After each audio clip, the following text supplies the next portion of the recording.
नमस्कार दोस्तों, मेरे YouTube चैनल रश्मिता स्टाइलिश में आप सभी का बहुत बहुत स्वागत है। निर्जला एकादशी की कथा अभी मैं आप सबके लिए लेकर के आई हूँ। पूजा की विधि, पूजा सामग्री, पूजा से जुड़ी हुई संपूर्ण जानकारी के वीडियोस चैनल पर अपलोड कर दिए हैं। आप सबने नहीं देखे हैं तो प्लीज़ जाकर वहां पर देख लें। साथ ही लिंक आप सबको डिस्क्रिप्शन बॉक्स पर मिल जाएगी। अभी मैं आज आप सबके साथ निर्जला एकादशी कथा लेकर के आई हूँ। कथा सुनने से पहले हाथ में थोड़ा सा पुष्प और थोड़ा सा तिल ले ले, उसके बाद कथा सुनना प्रारंभ करें। बोले लक्ष्मी नारायण की जय हो। युधिष्ठिर ने कहा, हे जनार्दन, अपरा का सारा महत्व मैंने सुन लिया है। अब ज्येष्ठ के शुक्ल पक्ष में जो एकादशी है उसका वर्णन कीजिए। भगवान श्री कृष्ण बोले, हे राजन, इसका वर्णन परम धर्मात्मा सत्यवती नंदन व्यास जी करेंगे, क्योंकि ये संपूर्ण शास्त्रों के ज्ञाता और वेदों के विद्वान हैं। तब वेद व्यास जी कहने लगे, दोनों ही पक्षों की एकादशियों को भोजन ना करें। द्वादशी को स्नान आदि से पवित्र हो, फूलों से भगवान केशव की पूजा करें। नित्य कर्म समाप्त होने के पश्चात पहले ब्राह्मणों को भोजन कराकर अंत में स्वयं भोजन करें। जन ना शौच और मरना शौच में भी एकादशी को भोजन नहीं करना चाहिए। यह सुनकर भीमसेन बोले, परम बुद्धिमान पितामह, मेरी उत्तम बात सुनिए। राजा युधिष्ठिर, माता कुंती, द्रौपदी, अर्जुन, नकुल और सहदेव ये एकादशी को कभी भोजन नहीं करते तथा मुझे से भी हमेशा यही कहते हैं कि भीमसेन, तुम भी एकादशी को ना खाया करो। किंतु मैं इन लोगों से यह कह देता हूँ कि मुझ में भूख नहीं सहन होती है। भीमसेन की बात सुनकर व्यास जी ने कहा, यदि तुम्हें स्वर्गलोक की प्राप्ति अभीष्ट है और नरक को दूषित समझते हो तो दोनों पक्षों की एकादशी को भोजन न करना। भीमसेन बोले, महाबुद्धिमान पितामह, मैं आपके सामने सच्ची बात कहता हूँ। एक बार भोजन करके भी मुझ में व्रत नहीं किया जा सकता, फिर उपवास करके तो मैं रह ही नहीं सकता हूँ। मेरे उदर में वृक नामक अग्नि सदा प्रज्वलित रहती है, अतः जब मैं भी बहुत अधिक खाता हूँ तभी यह शांत हो पाती है। तब महामुनि, मैं वर्ष भर में केवल एक ही उपवास कर सकता हूँ, जिससे स्वर्ग की प्राप्ति सुलभ हो सके, जिसके करने से मेरा कल्याण हो सके। ऐसा कोई व्रत है तो मुझे बताएं, मैं अवश्य पालन करूँगा। तब व्यास जी ने कहा, भीम, ज्येष्ठ माह में सूर्य वृष राशि पर हो या मिथुन राशि पर शुक्ल पक्ष में जो एकादशी यत्न पूर्वक निर्जल व्रत करे, केवल कुल्ला या आचमन करने के लिए मुख में जल डाल सकते हो, उसको छोड़कर किसी प्रकार का जल विद्वान पुरुष मुख में ना डाले, अन्यथा व्रत भंग हो जाता है।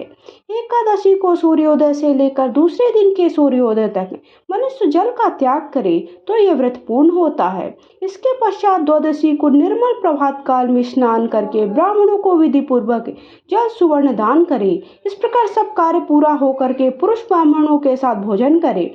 वर्ष भर में जितनी एकादशियां हैं उनका फल निर्जला एकादशी के सब सेवन से मनुष्य प्राप्त कर लेता है, इनमें कोई भी संदेह ना है। शंख चक्र गदा धारण करने वाले भगवान केशव ने मुझसे कहा था कि यदि मानव सबको छोड़कर एकमात्र मेरी शरण में आ जाए और एकादशी को निराहार रहे, यह सब पापों से छूट जाता है। एकादशी व्रत करने वाले पुरुष के पास विशाल काय, विकराल आकृति और काले रंग वाले दंड पासधारी भयंकर यमदूत नहीं आते हैं।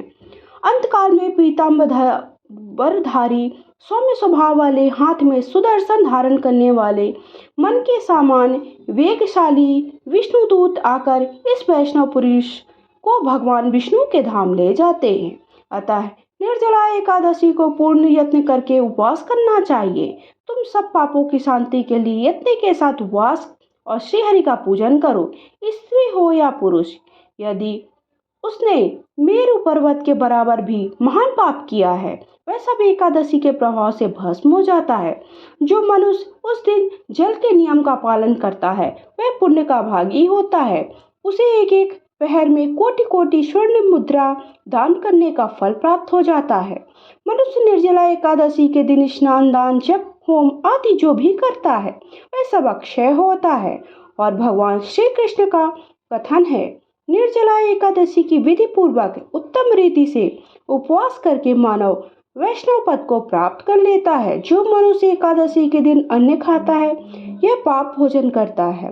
इस श्लोक में वह चंडाल के समान है, मरने पर दुर्गति को प्राप्त करता है।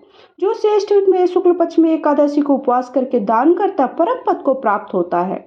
जिन्होंने एकादशी को उपवास किया वो ब्रह्म हत्यारे, शराबी, चोरी और गुरुद्रोही होने पर भी सब पातकों से मुक्त हो जाता है। कुंती नंदन निर्जला एकादशी के दिन श्रद्धालु स्त्री पुरुषों के लिए जो विशेष दान कर्तव्य है उसे सुने।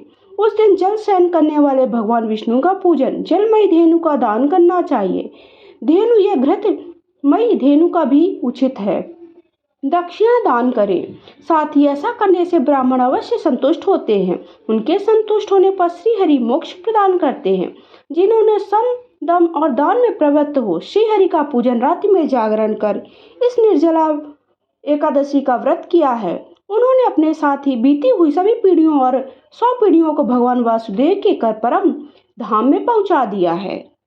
निर्जला एकादशी के दिन अन्न, वस्त्र, गौ, जल, शय्या, सुंदर आसन, कमंडलू, छाता का दान करना शुभ माना जाता है। तो इस तरह से जो कोई भी निर्जला एकादशी का व्रत करता है वो परम पद श्री हरि वैकुंठ लोक को प्राप्त करता है। साथ ही साथ ये सारी बातें सुनकर भीमसेन ने भी यह एकादशी का व्रत शुरू किया था। तो इस तरह से जो भी इस एकादशी का व्रत करेगा वह पांडव द्वादशी के नाम से विख्यात